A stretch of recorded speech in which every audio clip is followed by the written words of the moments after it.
Hello and welcome to the Redvee TV show, supported by Chapel House Cars for the 2024 season. As we reflect back a little bit on Wigan, maybe, Kev, but we look forward because it doesn't get any easier as we welcome the league leaders to town. Joined today by, this is my fourth different guest in 3 shows, Kev Cunningham. Kev, how are you? Good, thanks, pal. How are you doing? Yeah, not bad, thank you. Thanks for asking. Nobody tends to ask how Kevin does, so.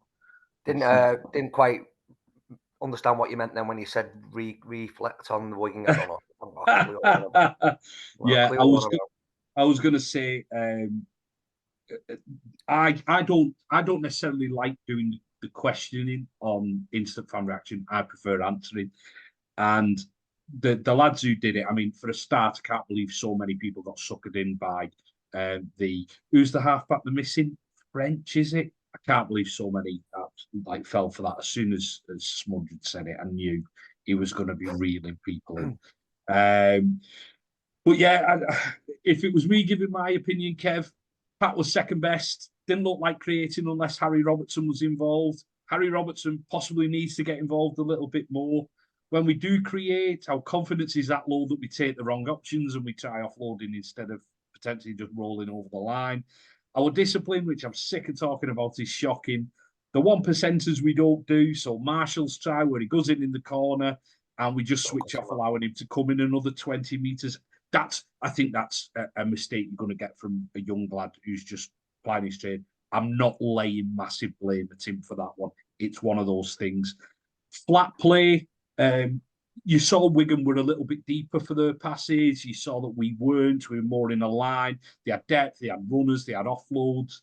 Then you get onto the things like people whinging about the microphone that I used after the game. Cost a tenner. I know it's bad, and I don't really care. Deal with it. And then you get people, we had messages into us. We had people asking if we were friendly with Paul Wellens because Dave's backed him. And I think it's fair to say a lot more than I have. Just because people have opinions and different opinions, and that's how it is. That's what we put ourselves out here for, to have an opinion, and people agree, people will disagree. Yeah, and that's just how it is, isn't it? And I suppose we just better get on with it, aren't we, Kev? I agree with everything you say as well about the Wigan game. I think for me, after 20 minutes, I thought we were possibly the better team. I thought we won the arm wrestle for the first 15, 20. I thought we had the better field position. I personally think the game changed on the James Bell penalty, where Jaifield, for me, appeared to drop it, or it was ripped. And we seem to be lacking a little bit of resilience at the minute, where they go penalty, try. Yeah. And it kind of seems to happen most weeks when we concede first, that we're kind of in the fight, we're in the wrestle, we're doing all right, and we get 1 or 2 calls either against us or our discipline's not quite where it needs to be. Because look, discipline is an issue for us. Yeah, is it as bad as sometimes? I think sometimes it's easy to give us the hard part rather than, you know, a bit of flex. But I thought for the first 20 we were well in it. When they go 2 tries up and they take the 2 just before half time, I kind of knew there and then. Actually debated, should we just get away, get out of traffic, go home and have an Indian, because we'd only just got back from holiday. So yeah, and then just things happen that second half where you're frustrated. Robertson's so close to the line as well in the first half, and you're like, oh, just reach out, get over. But like you say, he's a young lad, and I'm sure we'll talk about Robertson when we talk about teams today. But yeah, when Sam Walters, that kick through and no one reacts and he picks it up, you're just like, oh, get me out of here. Yeah, get me out of here. But look, credit to Wigan. They're doing it tough as well at the minute, missing a few bodies. And 20-0, they didn't blow us away. 20-0 isn't a blow-away score. They defended very well. I think, like you said, the pack, they've just got some absolute quality big lads in there, haven't they? That even when Thingy came on, was it Mago? He just does it hard for 15, 20 minutes and gives the boys a rest. And we are where we are. yeah, this weekend is an interesting one with Ulkayardi and league leaders. Do we want to do our friends over the hill a favour? I don't think we're in a position where we can be thinking about doing anyone else if we've just got to look after ourselves. And if you ask any fan, is this weekend a game you've got down to the last 5 where we can possibly win? The majority would say no, particularly based on today's team news. When you look at games like Castleford and Huddersfield, are they games that we could potentially pick up another 4 points? Yep. And if we are on the end of a beating this week, then it's advantage Hull for the league leaders, isn't it? It certainly is. It certainly is. You're right. The Robins are in town. And as I said at the start, it doesn't get any easier that we faced second and then first. And yeah, it's time to start talking, I suppose, about the weekend. But to start off on a positive, here at Redvee, we are proud to support the 2026 Australia Academy Tour. And we want to tell you that we have a raffle prize, which is now live. So we're delighted to launch the first of our Redvee Raffles in support of the 2026 St Helens Academy Tour to Australia. 100% of the raffle funds will go directly towards the tour. To kick things off, we've got a unique one-of-a-kind jersey. It's a match-worn and signed Mark Percival away jersey from the Catalan fixture back in 2019. And it's got the one-off Lamb and Watt sponsor, because obviously you can't sponsor, I think it was Krabby's, wasn't it? And you can't have alcoholic drinks sponsoring shirts over in France. To enter the draw, it's tickets or entries are £5 each, or you'll get 3 for £10. And what you need to do is make your donation directly to the official club GoFundMe account. We'll put the links on our video. We'll put them on our social media as well with this. But you've got to do it straight to the GoFundMe account, so all the money is going to them. But also, you need to comment when you make your donation, Percival Redvee. So Percival and then Redvee as we spell it, Redvee, so that we can enter your name into the draw. So as I say, £5 an entry, 3 entries for a tenner. Get onto the official club GoFundMe account, and hopefully we can raise some money to send the lads to that academy tour, because as you'll well be aware, Kev, it's such a unique selling point for us getting young players through the door. Yeah, and a fantastic opportunity. You look back at some of the boys that went out there and they're in the Sydney cricket ground having the picture, and then obviously the first team last year. And you threw me a bit then. I was looking at that shirt thinking, I don't remember that. And I'm thinking, I've got it. It doesn't say Lamb and Watt on the front, but yeah, I remember. Well, I don't actually remember 2019 Catalan. I don't remember too much. That was the one when Knowles went over last minute, wasn't it? You've got me on it now. Don't start quizzing me. I think it was, and Luke Wellens fell down about 40 steps. I think that was 2019. But yeah, a really, really unique prize. I'll definitely be having a go. And yeah, what an exciting opportunity for those lads to be going out there in 2020. And some of those lads I know that are in the academy system as well. So yeah, definitely a positive for the club. And we seem to bring a few very good players through that go on these tours, so they clearly learn an awful lot. I know a mate of mine, Mossy, his lad Danny went, and Mossy went as well, and had 3 weeks of a brilliant time. So yeah, good for those boys, but obviously it doesn't pay for itself, does it, going all the way over to the other side of the world? So no, every little helps. It does, and hopefully we can obviously help get the lads over there. As I say, such a unique thing that we do as a club in getting the lads over there, and great for the lads, as you say, to go over. And people who've been over there on it, and yeah, we're pleased to have been asked to be involved with it, and hopefully we can, as you say, raise some money and get some more of the youngsters over there and beating the teams over there as well, like we tend to do. Well, we do, don't we, Kev? Right, moving on. Let's do it. It's squad news time. 3 changes. Curtis Sirenan drops out, and James Bell, both with injury. Leon Cowan, the other one, to drop out. Johnny Lomax returns from suspension. Sione Metautia is a welcome smiley face on that graphic, and good to see him back in the squad.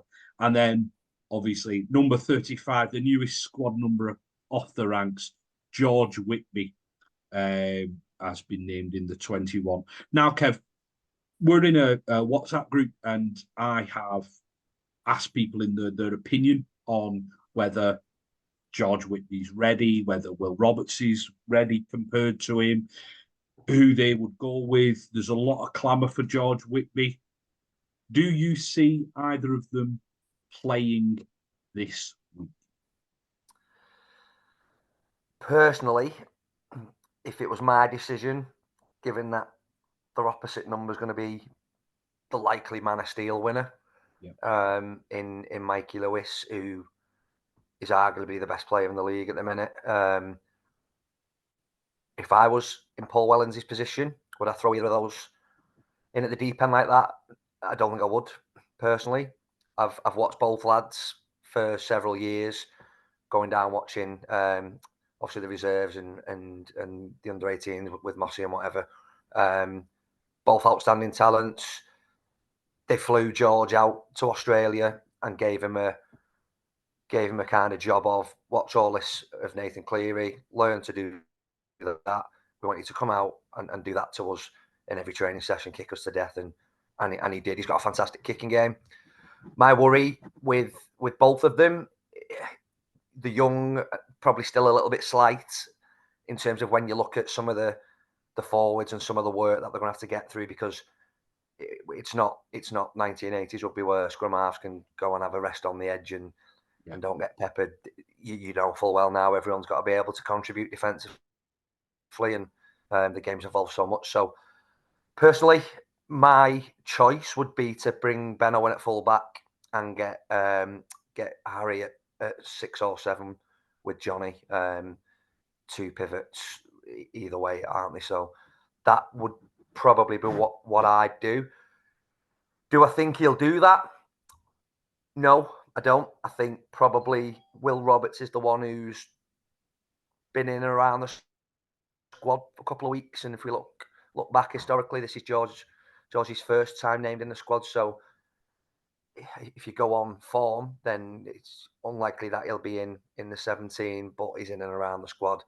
So could it be Will Roberts? And you mentioned something pre-call, didn't you, about if we go with Will and it's not quite working and we probably need a bit of a change, then if you've got Mbai at 9, 30 minutes in, that's not quite working this, we can throw Mbai in at 7, and I have no doubt Jake Burns can get through his lion's share of 50, 60 minutes work comfortably. Yeah, he did it against Wigan, didn't he? As you say about the work, Jake Burns made 52 tackles against Wigan. So there's no hiding place on a field these days.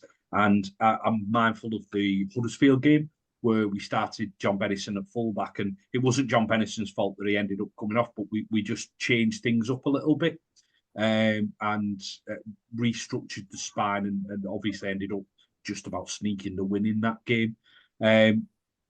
Obviously, as you say, we mentioned pre-call. Would you go with Moses at 9 just to make sure Jake Burns doesn't have to do 80 there, given that obviously James Bell's missing out because of, we believe he's had a injection in his back, and that mustn't have settled down enough for him to be named in the 21. We're obviously missing Darryl Clark as well. Just having Moses there as a bit of a tiller at 9, and then being able to roll in with Jake Burns, who I think everything I've seen about Jake Burns just shows me that he is such a natural 9, such a dynamic player there. That's the combination you'd go with too.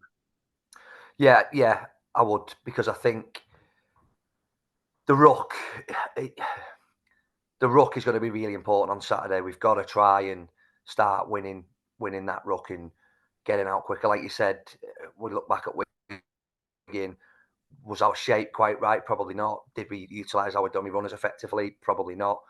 If we can get out from 9 quickly through either Moses or Jake, and we can get the likes of Johnny and Harry Robertson and our edges attacking, then we've got a chance of getting points. But yeah, for me, I just think we're going to need all the experience we've got across all the positions. And I think to put Jake in for 80 minutes, it's probably too much for him.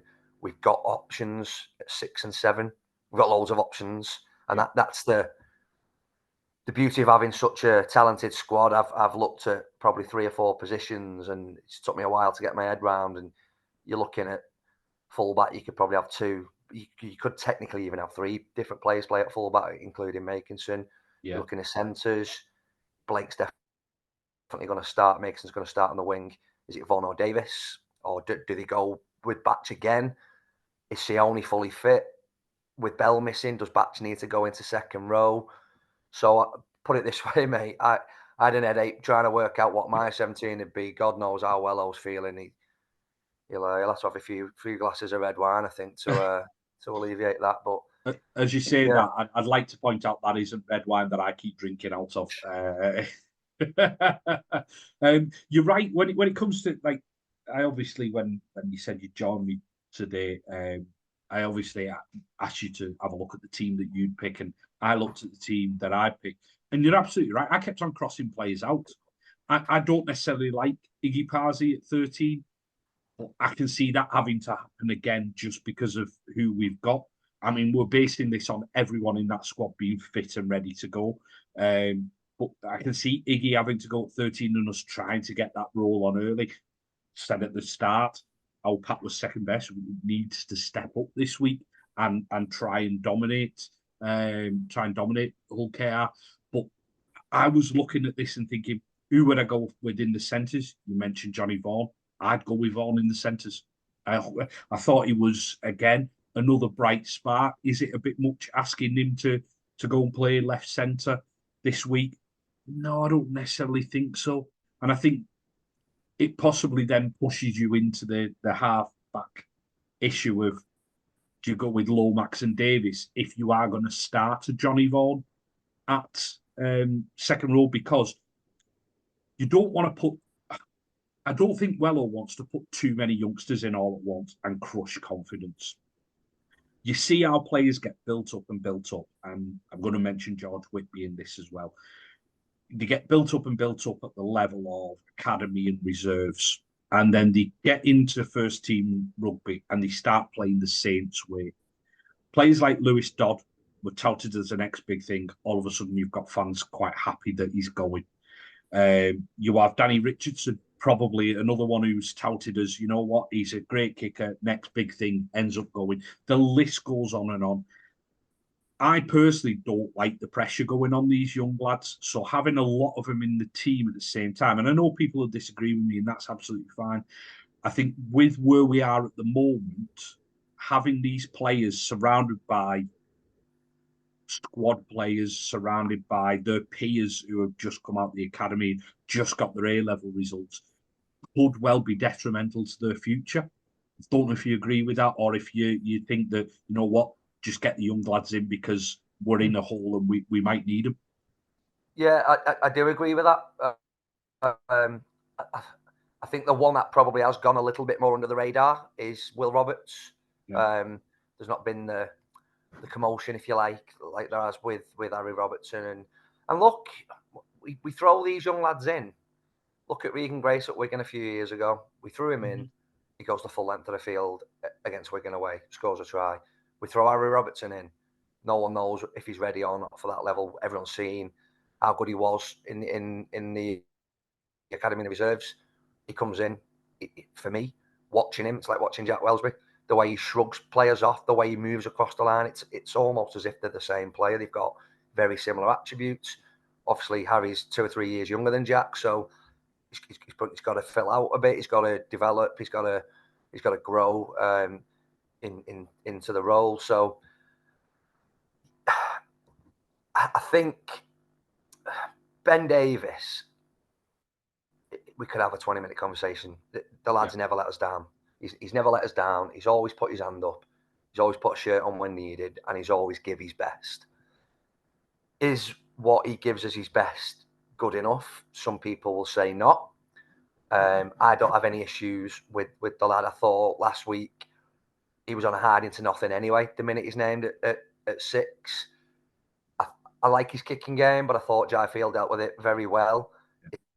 Is that going to be any different this week? If it is, Ben, I just don't think, given that Will and George have been named in the 21, that he will go with Ben and Lomax. Yeah. I think somebody else is going to go at 7, and it's either Ben or Johnny in the other centre spot. That's how I think it'll play out.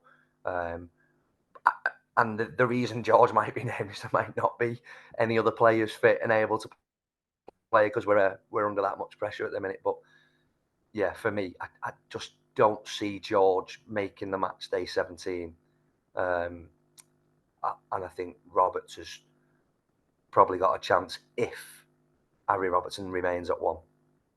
Yeah, I think you're right. I replied to someone in our YouTube comments who said they were sick of us kind of defending Ben Davies and almost lauding him. But I think you've put it quite well there, that you can talk about someone's ability all you want, and we'll agree and disagree. We could go through every single one of those players in that 21 and agree and disagree on certain ones. Some, Will Roberts, George Whitby, I've not seen enough of either of them to have a passionate view either way or get emotional about one playing or one not playing. But with Ben Davies and some of the other members of the squad, you start seeing them getting personal abuse. And we see it a lot because we've got different social media. It goes across, whether it's Facebook, whether it's like Facebook, our own Facebook, or Facebook groups, stuff that you see on your own personal accounts. You see it on Twitter or X or whatever you want to see. You see it on from your own personal account, see it from Redvee. That's what I will always back the likes of Ben Davies on. There's a reason he wears number 21 and rather than wearing number 3. And people who, it makes me laugh because you see top fan badges on Facebook and people are saying, oh, can we loan out Wonga Blake and Ben Davies this week with a top fan badge? I'm not saying you have to be positive about everybody or you have to love everyone or really necessarily appreciate everything they do.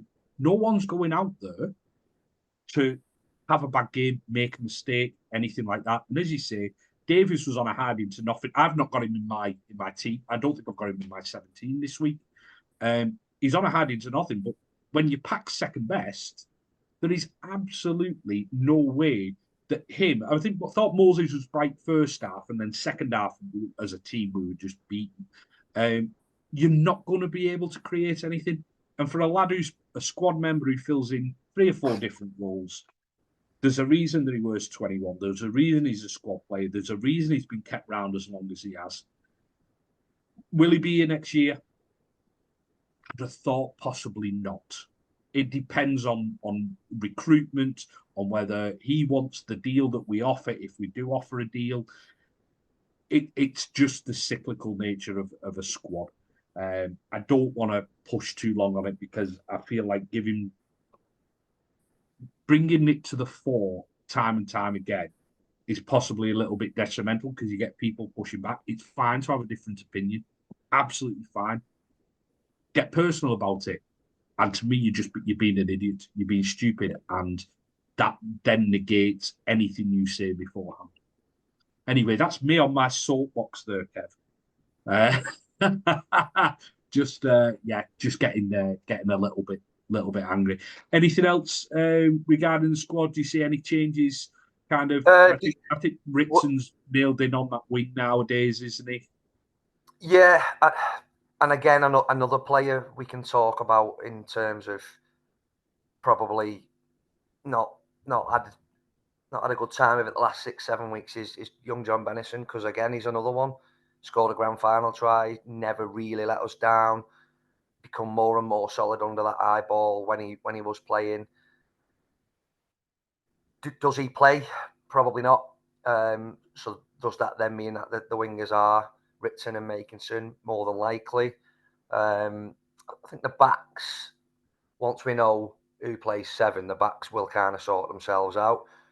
What's interesting for me, and I don't know if you've been subject to this rumour as well, but apparently Big Al's pulled up in training with something, so that could be a risk. Then we're on the talk of, well, where does Sione then play? Does he come off the bench as a front rower? Where does that then leave Sam Royal? Does Sam Royal then come into the 17? So I remember the good old days of doing the preview show where you'd have a number 1 to 17. It did last 3 minutes. We know what the team is because it's already been announced. Them were the good old days. But no, look, you could have 10 different people give you 10 different teams, and he still might not be right because there's that much. I guess what's good about the situation we're in is we've got a lot of players within that 21 there that can play a number of different positions. Yeah. And I know that was a part of our recruitment strategy from kind of Holbrook coming in to say, look, it's all right having an out second rower, but we need someone who can probably be a little bit more versatile, i.e. Batch last week against Cass. Thought he was one of the few who could really hang his head high. And when we were behind the sticks, he was the one for the dropouts. I think it was 2 or 3 dropouts in a row. He was the one trying to G them up. And so I thought he did all right last week. But yeah, does George and Matty start if Al's not fit? Where does that leave Parsi in terms of 13? Or do we need Parsi as a front rower? Do we then put Whitley or someone like Whitley or Sam Royal in and change the 13? Because I don't know about you, but I thought when Bell went into 13 last week, we just looked loads better because he's an extra pivot, extra pair of hands, and no matter who plays that role this week, we're probably going to miss a bit of that. That's why I want Robertson at 6, because I think just get the ball to Robertson and let him try and create and let him try and go at people. Let Johnny organise it and just come on, Harry, this is your turn to shine. So, but look, we could be here till 8 o'clock tonight, couldn't we? And well, you've just brought another option. So Moses starts at 9 and moves to 13. Potentially, yeah. Burns is on, gives you that set of hands. I think Sione will start on the bench as well. I think that's how we kind of get people back in. You've got Jade Burns, you've got Noah Stevens to get on the bench. If you do end up kind of moving, say, Joe Batch to 13 to start off with or something like that, you've got options. And as you say, we'd be here all night, but we can't be because we are playing, and I'm going to move on to it, Hull KR. And that is the squad. I feel sorry for the player in question because I've had to misshape him to fit into the graphic. I'm sure he'll be fine with it. Mate, I look at that squad and I am very, very jealous of it at the moment. Only one change, Oliver Gildart has HIA protocols that he needs to pass before he can come back in. Tom Opachik is the man who replaces him. Mate, where do we begin to talk about this whole KR team and not make it sound like this is the Robin pod rather than Redvee? Yeah, you talk about the spine straight away. You've got Jez Litton, quick out of 9. You've got Mikey Lewis just absolutely ripping it up this season. You've got players like Elliot Minchella, Tanginoa, just having brilliant seasons. And you've got to give credit to KR and the coaching team over there, because they've been kind of thereabouts the last couple of years, and they've been competitive. And this year they seem to have had a bit of a rub of the green in terms of keeping people fit, compared to likes of us and Wigan who've had quite a few injuries. And it's going to be tough. I think the longer we can stay in the arm wrestle, and if we can try and minimise points conceded in the first half and just at least give ourselves a chance, because I think you said earlier when we came out for the second half, we looked beat. We just there was an aura around that. The first 2 or 3 sets, we kind of were physical, we were quick, we were explosive. But then the minute we made a mistake or the minute we got penalised, you could see not just the players, the fans. We all went flat, and it's tough. It's tough to get behind a team that are not playing well, and we tried. But yeah, I think this week at home, Saturday afternoon, good chance to have a few beers before and after. Hopefully, get a bit of decent weather, get people out there, get them singing. Give the West Ham something to sing about early doors, and hopefully that can be a deciding factor. But yeah, I'm like you, mate. You look at that squad and you look at what they're likely to have in there as the starting 13, and even then the bench, you're thinking, Jesus, it's going to be could be a tough long day on Saturday afternoon. How do we stop the whole KR juggernaut? Is it physical up front? Is it stop them getting it out wide? Is it a mix of everything? I mean, if you could put your finger on one thing to say you need to stop, close down Mikey Lewis and May, is it stop them getting it to the quick wingers? Is it stop them up front and try and get them on the back foot? Or is it, instead of looking at them, cut out errors? Is it start playing with a bit of depth? Try and have a bit of confidence and try and play our game, because you're right, we've not played good rugby recently, and people will say, well, and I think I said it last week, we've not played good rugby even when we've had pretty much a full team out.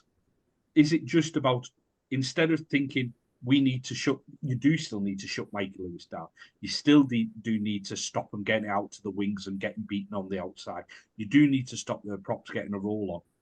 Should we focus on ourselves this week rather than worrying too much about? We know what Hull KR can bring. We know how good they are. They sit at the top of the table for a reason. Of course they do. So yeah, I think how do we stay in the game? Discipline's definitely a factor. As much as I thought that call against James Bell last week was quite harsh, there were obvious and clear penalties that we give away that we just you're looking at yourself and you're thinking, why are we doing that? Why are we giving them a 20-30 metre roll on down the pitch, and we're asking for trouble? And with the current squad and the current playing staff available, you look back at the kind of Wolf era, and we'd sit in the stands or stand in the stands in your case, confident when teams were attacking our line, because we knew we were bulletproof. They're not getting over, and if they did, it'd be because they've had 3 or 4 sets there because of penalties or whatever. Whereas these days, I get worried when teams are in our 20. So I think minimise it. We did it against Wigan. For me, we won the first part of the arm wrestle. We got the better field position. We spent more of that first 20 minutes coming towards our line rather than going the other way. So I think if we can do that, not just for the first 20 though, but for a bit longer. I think losing Ciro last week as well was a bit of a damage, because we had to then shuffle people about. And so a couple of things kind of happened within a 2 or 3 minute period last week that really went against us. Stopping Mikey Lewis is easier said than done. Oh, yeah. But sometimes experience beats youth. And you've got someone like Johnny Lomax, who no doubt will have watched lots of video this week on Mikey Lewis, and they'll come up with a plan there. But the minute you look at that team, you look at the number 7, you look at the impact he's had this season, and you look at someone potentially like Harry Robertson, who every time he gets on the ball is exciting, he's going across the line, he's looking for those gaps. That's why I'd want to see him in and around the 6 and 7 pivot position rather than at fullback. So yeah, discipline definitely. I don't think there's an issue there in any kind of way, shape, or form to do with effort. I think every lad that put on a shirt last week did the best that they could and ran the blood to water, and it wasn't a Castleford kind of game where it just looked like they weren't interested. They still tried. They still on through. I think we only conceded, what was it, last 3 minutes? So we kept Wigan quiet for 30, 35 minutes. Is that because Wigan didn't need to do anything expansive? Maybe. Is that because we were a little bit better in D? Maybe. But one thing's for certain is OKR will just keep coming at us. So we've got to spend more of our time in their half of the pitch to give ourselves any kind of a chance. Yeah, I think Wigan could have, if Wigan had have taken the chances that they created, it'd have been an absolute shellacking. And I think that we need Hull KR to still have an off day. I do. I think they need to have an off day where I was going to say, even having like, and you don't want to see people have to leave the field because they've been sin-binned or anything like that. But I don't think that even matters for us because sometimes we look lost against 11 and 12. I'll keep going back to that 11 against Warrington. That is going to frustrate the life out of me for the next 10 years, that 10 minutes. But yeah, I think we need a lot to align for us here. And I'm sure Hull KR fans who are watching this will be saying, no, it's not quite as clear cut as you say. Listen, we're not in a good run of form at the minute. We're not playing good rugby. We have got squad players playing where if you've got one or two playing, it's fair enough. We haven't got that kind of that joy of being able to keep bringing first teamers back. We thought we were, but by the stuff like discipline, and when I say discipline, I don't necessarily mean giving penalties away. I mean keeping hold of the ball, knowing when to make the right decision. All little disciplines like that. Your 1%ers, your kind of playing a little bit more with your runners and your offloads and things like that. They're all affected by the men on the field. Yeah. And if the men on the field can find that in their game, then we should be in for a good one this Saturday, shouldn't we? Yeah, and with Johnny coming back as well, he's had 3 weeks off. He's probably needed that rest. If we're honest, I agree. Through the ringer season after season, plays with a busted arm for the majority of last season. So Johnny coming back in a bit fresher. He's our captain. He's our leader. That could be another one of those things that just goes for us this week. Interesting. I've just been looking towards the bottom numbers of the Robin squad. Has Danny Richardson been in and around the 17 yet since he's moved there? Or Great question. I don't know if he has, to be fair. No, I don't. People will dive in and let us know. Because if he gets his chance, which I doubt, I don't think, unless there is a slight injury worry over someone, I don't think he's going to come into it. But he'll be someone who would be looking to kind of knock us over as well. So even though we think that everyone in the team is fit and healthy, that's all we can go off on this, is fit and healthy. They've even got reserves who are going to want to come over and put a show on as well, aren't they? Yeah. It doesn't. And I don't want to be seeing Danny Richardson celebrating in the corner of the South and West Stand like he did last time he played against us. Yeah, for Castleford, because that was a frustrating moment. Yeah, very true. Right, one more thing just to cover. Happened today. The Warrington game has been rescheduled. So instead of it being on the 6th of September, it's now on Saturday, the 7th of September, with kickoff at 3 p.m. Now, Warrington are honouring tickets. Obviously, if you bought one, they are valid for the game. But if you can no longer make the game, as per Warrington Wolves ticketing guidelines or rules or whatever they have, you can get a refund. So get yourself down to or contact the Saints ticket office and you can get a refund because the ticket what's it, guidelines, rules, terms and conditions, so whatever word I'm after. Policy, that's the word I'm after. Ticketing policy says that you can get a refund. Yeah, and I'm a bit gutted. I had plans for that Saturday, but never mind. We move, and I'll probably be at the HJ instead. Kev, last one before we go. Prediction for this Saturday.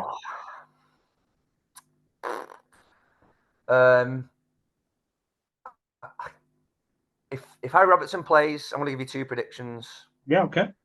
If Harry Robertson plays in the halves, I can see it being a 2-point ball game either way.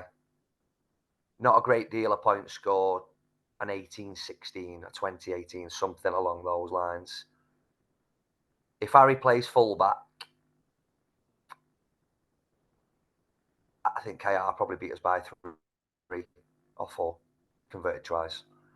I think we're looking at a 16 to 24 point defeat.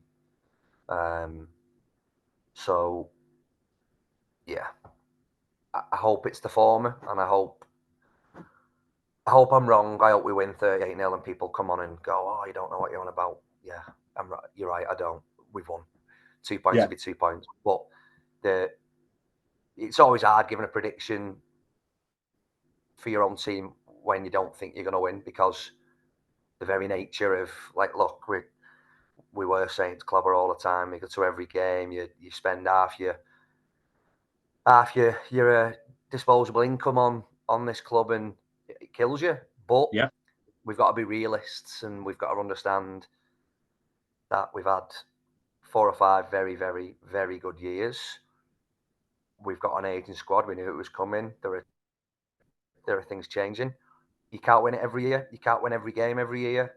Hull KR are travelling really well. Like I said, right at the top of the call, would I be heartbroken if Hull KR beat us and go 2 clear of Wigan at the top? No, because I'm sick of the narrative of we've got all 4. So the quicker that they've not got all 4, the better for me.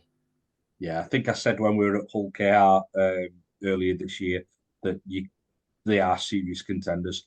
If we turn up, then, as you say, it'll be a tight game. If Hull KR control it, unfortunately, I just can't see us creating enough to worry them, especially if they're controlling it, because we didn't look like we could in the second half. But it's a nice, cheery way to end this anyway, Kev, isn't it? It is. And it's really interesting that they've moved that Warrington game, because that now means we play Saturday, Sunday.